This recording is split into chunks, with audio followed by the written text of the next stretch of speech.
გაზზე დაგვიყვანეს ტარიფები და სამლარზე და ძალიან მცირე ტარიფი არის 2 ლარი დამიჯერეთ ეხლა საათში რამდენი შეკვეთა უნდა დატოვოს ადამიანმა რომ რაღაცა გამოიმუშაოს და ამიტომ უწევთ კურიერებს სწრაფად გადაადგილება თავის საფრთხეში ჩაგდება.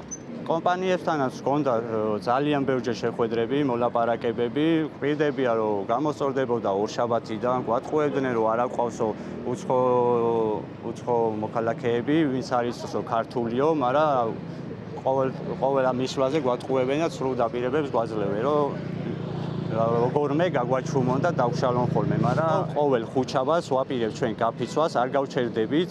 ანუ კურიერობა როგორც ასეთი არის დამატებითი შემოსავლის საკითხი და არა ის რომ აი ძირითადად ვიყო ვალდებული. ვართ კურიერები, რომლებიც ძირითადად ამით ცხოვრობთ. თანხას და აი ზუსტად ასეთი კურიერების შემოერთება ჩვენს აქციაში მიუხედავად იმისა, რომ გვიდგანან მხარში, არის რთული, არის ხალხებსაც, ვინც ვალდებულობით მუშაობს. ანუ სხვა გზა რო აღარ აქვს.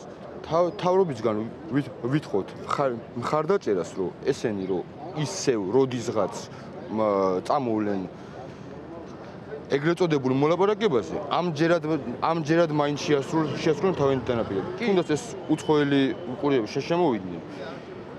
იმათმა რომ არ იმუშაონ, მაგის მომხრე კი არა ვარ და კი არ ვეწინააღმდეგები, მაგრამ ამათ ხარჯზე ჩვენ გაგვინახევრ ეს შემოსავალი და ვხვდიან ვალდებულს რომ ან მივატოვოთ საკურიერო, ბევრ ჩვენგანს მართლა არ აქვს სხვა შემოსავალი. ნუ ამ კონკრეტულ მომენტში ჩემი ძირითადი შემოსავალიც გახდა საკურიერო.